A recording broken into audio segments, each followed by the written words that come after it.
तुम्ही कधी विचार केला आहे का, की जी व्यक्ती तुम्हाला सर्वात जास्त त्रास देते, तिच्याबद्दल जेव्हा तुम्ही तुमच्या मनामध्ये विचार करता, तेच विचार तुम्हाला आजारी बनवत आहेत? हो, तुम्ही बरोबर ऐकलेलं आहे. दुसऱ्याबद्दल ठेवलेला राग, द्वेष, मत्सर हे त्यांना नाही, तुम्हालाच आतमध्ये नष्ट करत आहेत. आज मी तुम्हाला हे सगळं सांगणार आहे, जे कदाचित तुम्ही कधी ऐकलंच नसेल. नमस्कार मंडळी, मी श्वेता वायकर. आपल्या या चॅनलवरती मी सध्या रेग्युलरली हीलिंगचे व्हिडिओज टाकत आहे.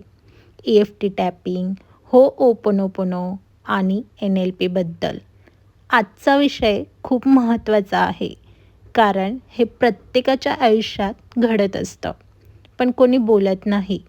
आज मी ते तुमच्यासोबत बोलणार आहे. आपण काय करतो? खरं तर मला सांगा, तुमच्या आयुष्यात अशी एखादी व्यक्ती आहे का, जी तुम्हाला खूप त्रास देत आहे, जिच्यामुळे तुम्हाला खूप राग येतो, जिच्याबद्दल तुम्ही मनात नकारात्मक विचार करत असता? नक्की असणार. आपल्या सगळ्यांच्या आयुष्यामध्ये अशी एक व्यक्ती असते. कदाचित ती सासू असेल, नणंद असेल, तुमचे शेजारी असतील, ऑफिसमधील कलीग असेल, मैत्रीण असेल किंवा नवरा असेल. कोणी ना कोणी असतंच. आणि आपण काय करतो? त्यांच्यासमोर काही बोलत नाही. आपण फक्त मनामध्ये बोलत असतो.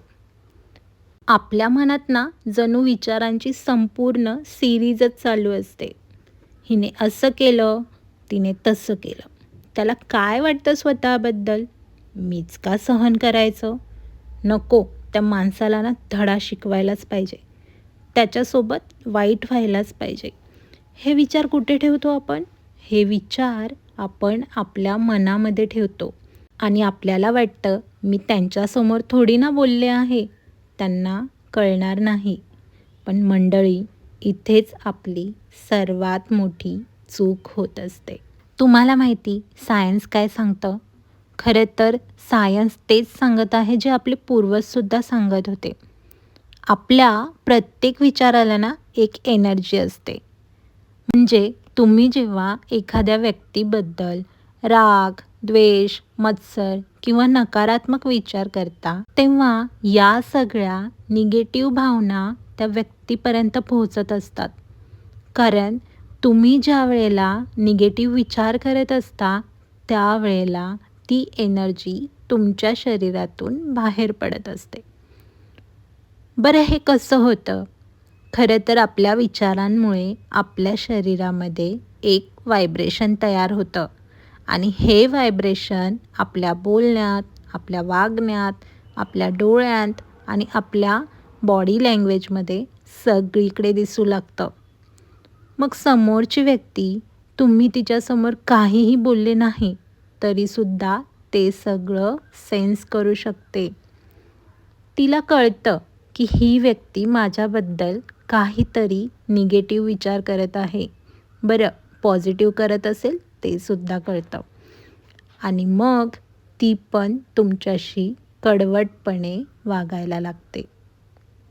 मग तुम्ही म्हणता की बघा, मी बरोबर बोलत होते ना, ती खरंच वाईट व्यक्ती आहे. पण खरं काय आहे? तुम्ही तुमच्या निगेटिव्ह एनर्जीने तिला तसं वागायला भाग पाडलेलं असतं. आता ना मी तुम्हाला एक खूप महत्त्वाची गोष्ट सांगते. तुम्हाला माहिती, जगप्रसिद्ध हीलिंग तज्ज्ञ लुईस हे यांनी त्यांच्या हील युअर बॉडी या पुस्तकामध्ये क्लिनिकली सिद्ध केलेलं आहे की जर आपण राग दाबून ठेवला तर आपल्याला यकृताचे आजार होतात. जर आपण द्वेष मनात ठेवला तर आपल्याला त्वचेचे आजार होतात. जर आपण मत्सर मनामध्ये ठेवला तर आपल्याला पचनाचे आजार होतात. आणि जर सतत आपल्याला टीका करण्याची सवय असेल तर आपल्याला सांधेदुखी होते. आणि दीर्घकाळ राग ठेवल्याने कॅन्सरपर्यंतसुद्धा आपण पोहोचू शकतो. लुईस हे यांना स्वतःला कॅन्सर झाला होता आणि त्या इतक्या मोठ्या आजारातून फक्त हीलिंग टेक्निक्सने बाहेर पडल्या. हे वाचून तुम्हाला धक्का बसला का? मलाही बसला होता पहिल्यांदा, पण हे सत्य आहे. आपल्याला वाटतं आपण जेव्हा दुसऱ्या व्यक्तीबद्दल निगेटिव्ह विचार करतो तेव्हा आपण खरं तर त्यांना शिक्षा करतोय, पण खरं तर आपण स्वतःलाच शिक्षा देत असतो. आपण त्यांच्याबद्दल विचार करतो, पण आजारी आपण होत असतो.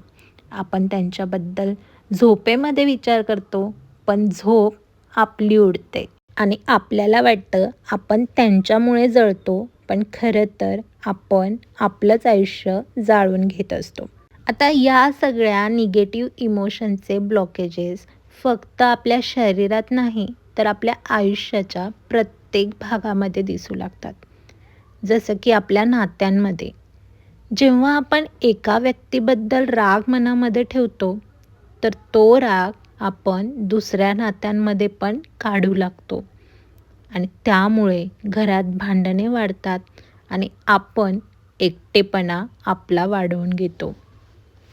तसंच पैशांच्या बाबतीतही होतं.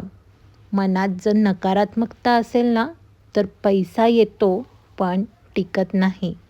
अपॉर्च्युनिटीज आपल्या हातून निघून जातात आणि मग मनी ब्लॉकेज तयार व्हायला लागतो. आता हे जे निगेटिव्ह विचार आहेत ना दुसऱ्या व्यक्तीबद्दलचे, हे फक्त नाती खराब करतात, पैशामध्ये अडथळा आणतात एवढंच नाही, तर आपल्या करिअरमध्येही प्रॉब्लेम क्रिएट करायला लागतात.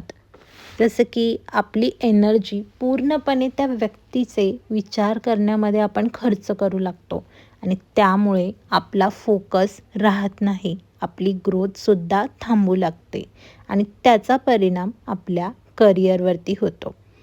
आणि हेल्थ तर राहिलीच ना. हेल्थमध्येही आपलं शरीर सांगत राहतं की मला आराम दे, पण आपण ऐकत नाही. आपण आजाराला आमंत्रण देऊ लागतो. हे सगळं कसं ना एकमेकांशी जोडलेलं आहे. एका नकारात्मक विचाराची साखळी आपल्या संपूर्ण आयुष्याला विळखा घालू लागते. पण मंडळी, यातून बाहेर पडता येतं बरं का. मी ना तुम्हाला 3 टेक्निक्स सांगते, ज्या मी स्वतः वापरते आणि माझ्या अनेक फॉलोअर्सने सुद्धा वापरल्या आहेत आणि त्यामुळे त्यांच्या आयुष्यामध्ये सकारात्मक बदल झालेले आहेत. पहिली टेक्निक आहे हो'ओपनोपनो. याचा व्हिडिओ आपल्या चॅनलवरती आहे.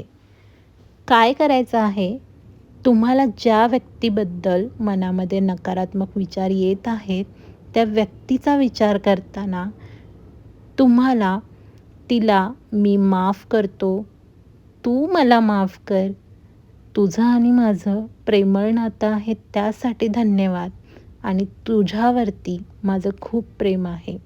हे 4 वाक्य बोलायचे आहेत. काय होणार आहे ही 4 वाक्य बोलून? ही 4 वाक्य बोलल्यानंतर तुमच्या आतला राग विरघळणार आहे. इथे मी तुम्हाला माफी मागायला नाही सांगत आहे. इथे मी तुम्हाला तुम्ही धरून ठेवलेल्या निगेटिव्ह गोष्टी सोडून देण्यासाठी मार्ग दाखवत आहे. दुसरी टेक्निक EFT टॅपिंग. याचासुद्धा व्हिडिओ मी आपल्या चॅनलवरती शेअर केलेला आहे आणि करत असते. या EFT टॅपिंगमध्ये ना तुम्हाला मान्य करायचं आहे टॅप करताना की खरंच तुमच्या मनामध्ये त्या व्यक्तीविषयी ज्या भावना आहेत त्या तुमच्या आत आहेत आणि त्या जरी तुमच्या आत असल्या तरीसुद्धा तुम्ही स्वतःवरती प्रेम करता, स्वतःला पूर्णपणे स्वीकारता आणि आता स्वतःला बदलायला तयार आहात आणि त्या प्रकारे तुम्ही टॅपिंग करायचं आहे.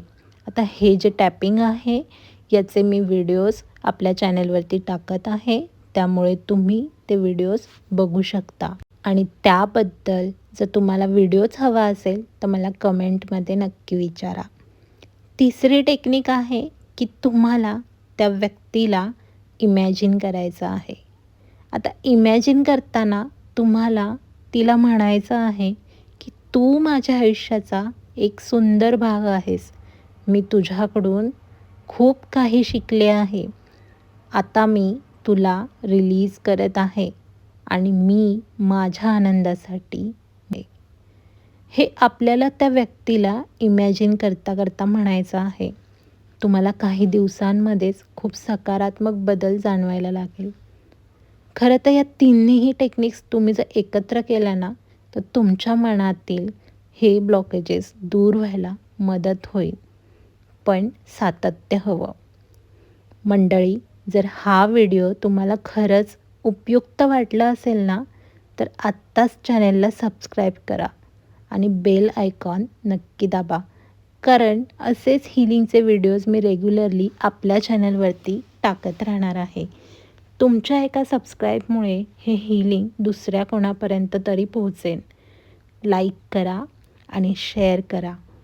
कारण कदाचित तुमच्या एखाद्या मैत्रिणीला किंवा मित्राला, आईला, वडिलांना, बहिणीला, भावाला आत्ता याची गरज असू शकते. मंडळी, मला एक शेवटची गोष्ट तुम्हाला सांगायची आहे. आपण सगळे कधी ना कधी दुखावलेलो आहोत. कोणी शब्दांनी दुखवलं, कोणी वागण्याने, कोणी विश्वासघात केला म्हणून, कोणी एकट्यात सोडलं म्हणून. मी मान्य करते ते दुखणं खरं आहे. तुमच्या भावनासुद्धा खऱ्या आहेत. पण त्या दुखण्याला तुमच्या आयुष्याचा ताबा देऊ नका. कारण ज्या व्यक्तीने तुम्हाला दुखावलं, ती व्यक्ती आज झोपलेली असेल शांतपणे आणि तुम्ही त्यांच्याबद्दल विचार करत जागत असता. हे तुम्ही तुमच्यासोबत चुकीचं करत आहात. तुम्ही खूप मोलाचे आहात. तुमचं आयुष्य सुंदर आहे, खूप सुंदर, आणि तुम्हाला खूप आनंद मिळवायचा हक्क आहे. पण तो आनंद आता तुम्हालाच निवडायचा आहे.